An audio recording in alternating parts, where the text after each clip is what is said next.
નમસ્કાર દર્શક મિત્રો, હું છું બાબા સૈયદ. વિજાપુરની ખબરમાં આપનું સ્વાગત છે. વિજાપુર મહેશ્વર મહાદેવના ગુરુગાદીના મહંત કુંભ મેળામાં જઈ રહેલ છે, ત્યારે મહેશ્વર ગામના ગ્રામજનો દ્વારા તેમને ફુલાર કરી વિદાય સાથે સન્માન આપવામાં આવ્યું. સમાચાર વિગતવાર જાણીએ તો વિજાપુર મહેશ્વર મહાદેવના ગુરુગાદીના મહંત સોમાનંદ મહારાજ કુંભ મેળામાં દર્શન માટે તૈયારીઓ કરતા ગ્રામજનોએ ફૂલહાર કરી વિદાય આપી હતી.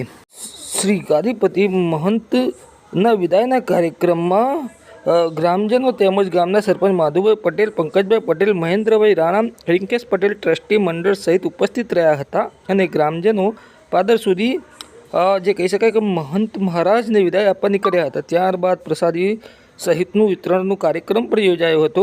સમગ્ર કાર્યક્રમનું સફળ સંચાલન અને આયોજન મહેન્દ્ર પટેલ, કલ્પેશ પટેલ અને રિંકેશ પટેલ પ્રમુખ બીજેપી, રાહુલ પટેલ એસપીજી દ્વારા કરવામાં આવ્યું હતું. મહેશ્વર મહાદેવ સાર્વજનિક ટ્રસ્ટ મંગલેશ્વર બનવા માટે મહેશ્વરના મહંત શ્રી સોમાનંદજી ડૉક્ટર સોમાનંદજી મહારાજ કાલ સવારે 18 તારીખે સવારે 6 વાગે અહીંથી નીકળવાના છે.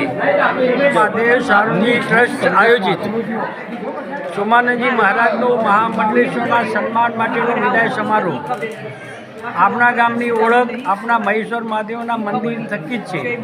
એવા મહેશ્વર મહાદેવના ગાદીપતિ ડૉક્ટર સોમાનંદજી મહારાજ 21મી સદીમાં વિશ્વના મોટામાં મોટા કુંભ મેળામાં તારીખ 18/12/2024 બુધવારના રોજ સવારે 7 વાગે ગુજરાત રાજ્યમાં સંતોનું બહુ માન પ્રાપ્ત થાય છે તેવું સન્માન એટલે કે મહામંડલેશ્વર બનવા જઈ રહ્યા છે, જેથી આપણા ગામની અને મંદિરની આગવી ઓળખ ઊભી થશે.